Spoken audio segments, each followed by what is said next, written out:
Hey guys, welcome back to the Isle of Wight on a beautiful sunny day. Today we're exploring the idyllic village of Bonchurch. It's a little off the tourist trail, but that just means we've got a great opportunity to get those photos that no one else has got. I've got my camera, I've got you guys, let's go.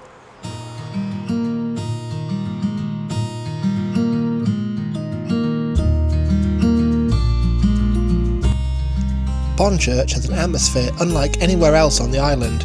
Shaded by ancient woodland and steeped in misty sea air, it has inspired generations of creatives. Bonchurch became something of a Victorian social hub. Charles Dickens stayed here while he was writing David Copperfield. He famously said, "This village is the prettiest place I ever saw in my life," and he wasn't alone. Dickens stayed here in 1849. You can imagine the great man himself wandering these lanes, soaking in the sea views. Another legend of literature, Algernon Charles Swinburne, the Victorian poet, was born right here in Bonchurch. His home, East Dean, sits just above the village. Swinburne's poetry was wild, dramatic and full of nature and rebellion. When you see Bonchurch's windswept cliffs and dense green shades, it all makes sense. Bonchurch is a treasure chest of textures, tones and stories, and if you love history and the arts, it's a quiet masterpiece. Today, I'm looking for contrast, stone against sky, shadow amongst leaves, sea mist over rocks. Bonchurch offers all of it. It's like stepping into a living poem.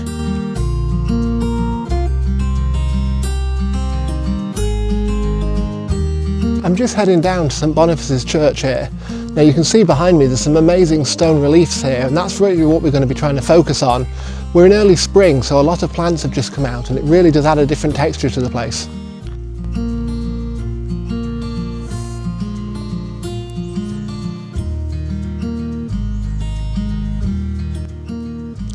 Now what's really caught my eye is just this wonderful blanket we have here of the white flowers. This is actually wild garlic. It's very common on the Isle of Wight, but what it really does, it brings out some wonderful colours of this time of year. And what I also enjoy is these really old tombstones here. Now I know it's a little bit morbid, but I do think there is something kind of classic around this style of shot. So all I'm doing at the minute is just exploring with my camera to try and find those angles that I think will make the perfect shot. I'll pop them up on screen in a minute. Let me know what you think of them.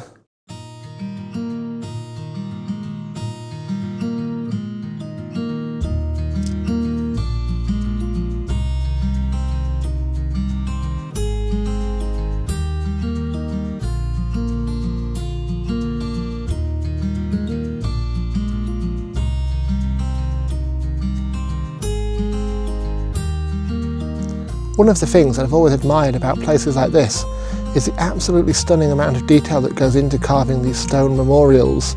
And with this one, I'm really impressed with how they've done it, so I'm hoping I can do it justice.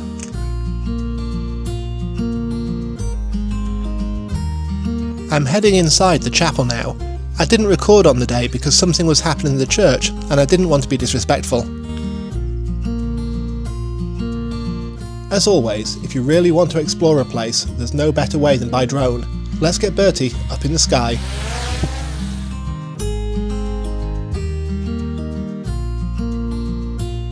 Swinburne and all of his siblings are buried here in the churchyard. If you are interested in the history of literature, make sure to come and check it out.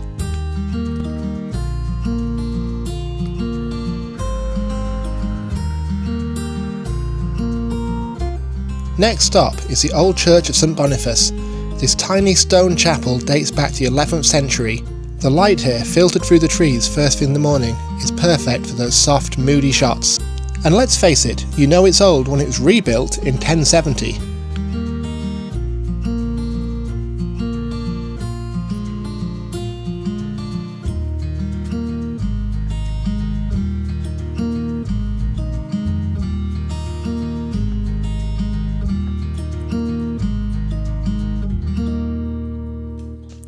Stepping into the chapel, you're struck by the architecture of an older and simpler time.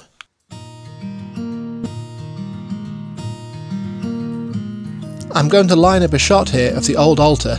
I really like the way the wooden beams give the shot some great framing.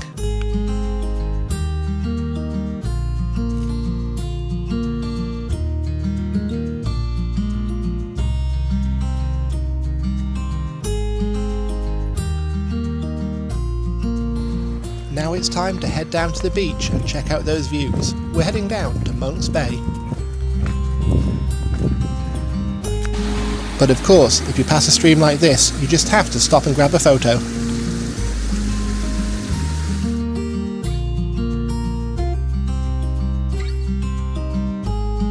Even as time has gone by, the Victorian splendour of this place hasn't been lost, and you only need to look at the view for a few minutes to understand why it attracted all of these people.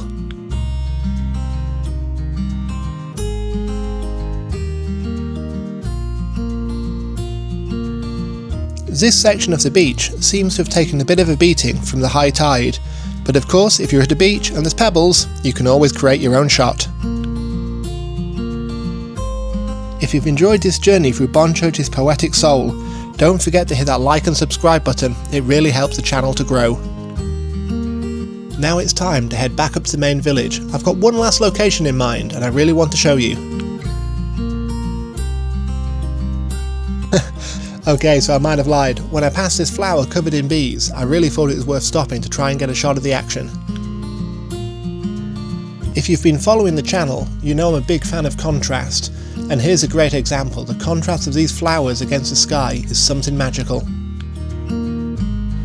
One last stop before I head back to the car, and the reason I brought you here is just because of one of the wonderful things about these quintessential villages, and that's hidden gems around every corner. And the gem that I'm talking about is this staircase here. Let me grab a quick shot and we'll see how it looks.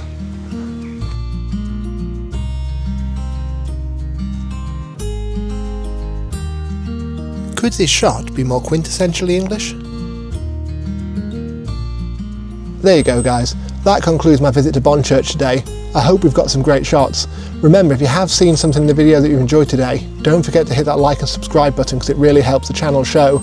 Now one of the things that I love about Bonchurch is it's always attracted poets, so I'm going to end today with a poem of my own. Roses are red, violets are blue. I've taken 22 photos, I think that'll do. Until next time, keep taking those photos and I'll see you again.